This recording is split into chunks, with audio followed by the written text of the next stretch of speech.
Hello, I'm Larry Butler. I'm a live performance coach. I work with solo singer-songwriters from the moment they walk on stage to the moment they walk off. That's it. That's all I do. And I've written the new Singer-Songwriter Rule Book, 101 Ways to Help You Improve Your Chances of Success, to share some tips and advice to the aspiring singer-songwriter entertainer. And at the end of this video, I'm going to tell you how you can get a free copy of this book today. You know, this book's taken me about 40 years to write because that's how long I've been in the live performance arena. I started out as a bar band musician, vocalist and songwriter, publisher and recording artist, road and tour manager, and club and concert promoter, and a major label VP in charge of touring, and finally personal manager. I've done it all and I've seen it all. But along the way, I took notes of what some performers did to win over an audience and what most performers didn't do to reach that same goal. And now I've taken those notes and experiences and I've put them in this book. And I've also attempted to put them into some kind of orderly and instructive fashion to help you, the solo singer-songwriter, to reach your goals. Yes, there's 101 suggestions in this book, but I'm going to today talk about 10 of them, just 10. But these are the 10 things that you're going to need to know and adhere to before even thinking about becoming a singer-songwriter. So let's get started, shall we?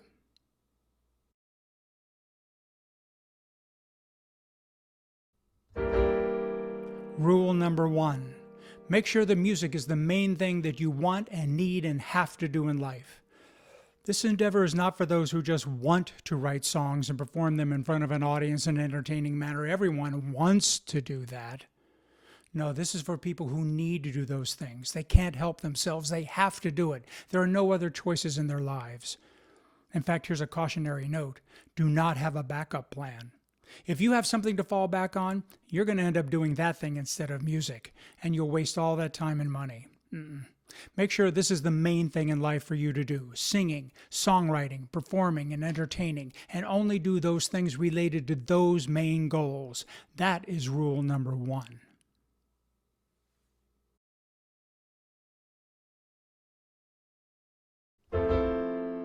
Rule number 2, try to get 6 to 7 hours sleep every night. And by night, I mean somewhere between midnight and 9 a.m. I mean, come on, even a tortured artist such as yourself must sleep. The trouble is most artists treat sleep as if it were some kind of necessary evil. So they don't fall asleep, they pass out. They don't wake up, they come to. They think that's cool. You know that crowd? Come on. If you're serious about being a successful singer-songwriter, you should get out of that headspace of staying up late for no reason and then sleeping the whole day away instead. Besides, that's not restful, restorative sleep. And sleep loss will affect your performance and ultimately your career. So come on, it's time to grow up. Get some sleep. That's rule number 2.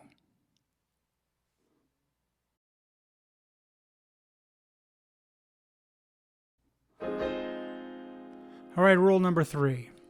You should do everything possible to look your best. Back off the pizza, beer, and TV. Eat a low-carb, high-protein diet.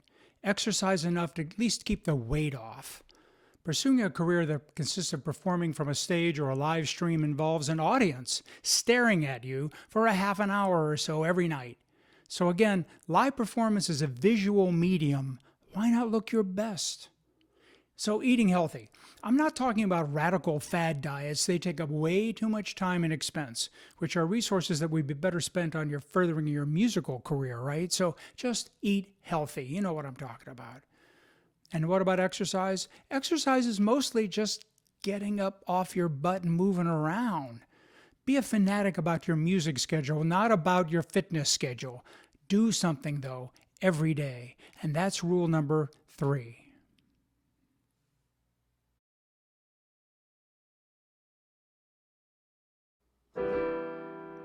Rule number 4, your voice and your hands are your livelihood. Your hands are a big part of your audience visual communication package, the others being your mouth and your eyes. Keep them all safe. How? Well, for starters, stop playing sports. Avoid all amateur sports, basketball, volleyball, skiing, hockey, whatever. And all repair jobs. Let someone else move your uncle's piano or fix his truck. Keep your hands and your voice and your eyes and your mouth safe. Stop screaming. Although voice abuse is mainly in the realm of punk and hard rock and metal and the like, it's not uncommon for someone to lose their voice through constant practice and straining to hit those high notes at the high end of your range. However, there is an element of entertainment in reaching for those high notes. So you lose it when you play it safe. So you should meet with local vocal coaches in your area and explain your situation. Do not work with anyone who tells you to stop trying to hit those high notes. It can be done with the correct training. Start working with an amenable vocal coach now. That's rule number 4. Start taking care of your voice and your hands.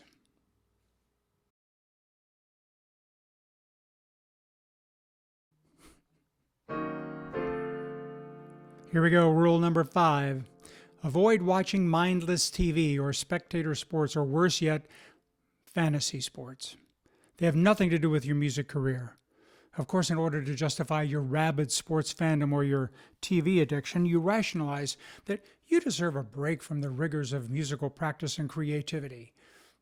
A break from what? Songwriting? Isn't that what you've always wanted to do? Isn't that what you love to do? Besides, your competition isn't taking any breaks. You need to get busy and stay busy. In fact, it would be better to do absolutely nothing, clearing your mind in order to become aware and available when inspiration does decide to strike. Creativity relies on inspiration, but you just can't make it happen. It's great to just daydream, take afternoon naps, or lie in bed for a while before and after sleeping and let your mind wander. Allow your conscious mind to communicate with your unconscious co-writer. You know what I'm talking about. And be sure to keep your muted cell phone and a pen and paper within reach, because you're going to need them. And that's rule number 5. Avoid TV and start being creative.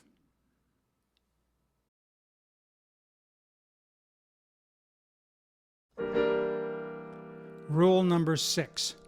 Steer clear of any advice from family, friends, and fans regarding your music and your performance. Your family, friends, and fans, for all their genuine belief in you and your talent, don't really know all that much about music or how to entertain an audience. And even if they did, they're all way too close to you emotionally to make any kind of accurate assessment about your music or your show. Now, you're going to need evaluation and instruction from a third-party live performance coach in order to take your well-honed singer-songwriter-performer skills and move them up into the rarefied air of artist, writer, entertainer. In fact, if you were to learn how to actually entertain an audience of complete strangers, then you would be able to separate yourself from that pack of other singer-songwriters. And that's what my rule book is all about, the new Singer-Songwriter Rule Book, 101 Ways to Help You Improve Your Chances of Success. That combined with my live performance coaching curriculum, and you can indeed learn how to entertain an audience of complete strangers. Now, just as a note about your family, friends, and fans, you should definitely listen to them about any other topic they may want to talk to you about other than music and your performance skills. They're knowledgeable about that other stuff. However, that is rule number 6.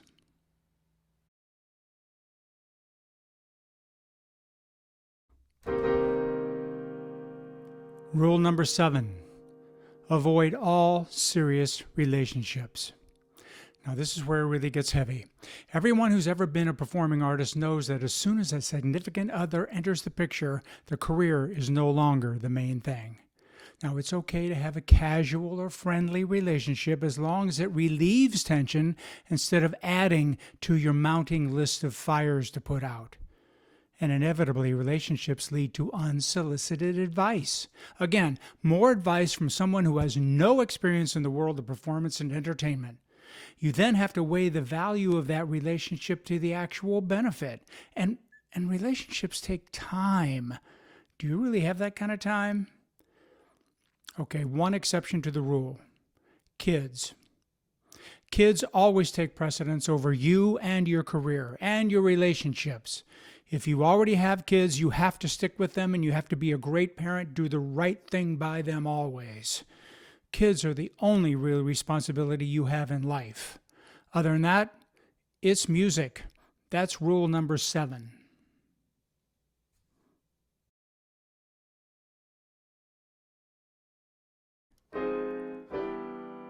Number 8. Hold off on adopting any cats, dogs, or plants, or taking on any other high-maintenance non-musical responsibilities. This suggestion, not having any pets or plants, may actually be harder for some of you than relegating relationships and well-meaning friends away, right? But let's face facts. The food, the dog walks, the cat's playtime, the cleanups, the vet bills, and all the accessories are all drained on your time, your cash, and that part of your brain that should be focused once again on your music. Same thing with plants. Do not continue to live in the belief that somehow you're going to have a garden, let alone a jungle in your house or your apartment. You should nurture your songs instead. I'm not going to attempt to list all of the high-maintenance, non-musical responsibilities that you might conjure up that could sway your attention away from your music. Lose them all. And let's get on with living your life for your music and your career. And that is rule number 8.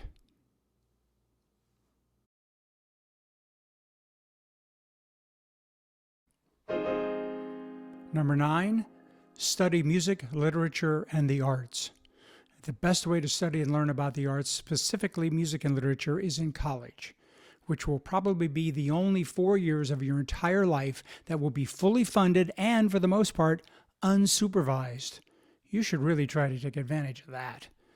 Now, great songs cannot be written without at least a semblance of what has come before you in music and literature. Armed with the knowledge acquired studying the arts, you can then borrow from the classics at will. Also, an education forces you to think in rational terms so that you might at least become familiar with the concept. Higher education broadens your worldwide view and permits you to see that perhaps there are more sides to every story than just yours. So all the way around, you can benefit by studying music, literature, and the arts, and that's rule number 9.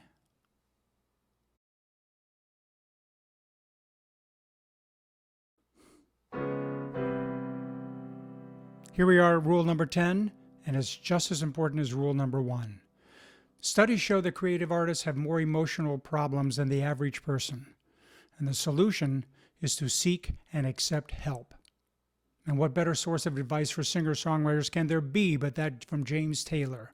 He famously said, "Keep your overhead down, avoid a major drug habit, and play in front of people every day." Not that James actually did any of those things early on in his career. He learned those lessons later, but soon enough to recover and steady the ship. You could save yourself 10 years or so of turmoil by heeding his words from the get-go. There are solutions and there is help. You should seek out someone who has suffered through many of the same problems as yours and could offer some suggestions. And when help is offered, accept it. Seek and accept help. It's the only way out. And that's rule number 10.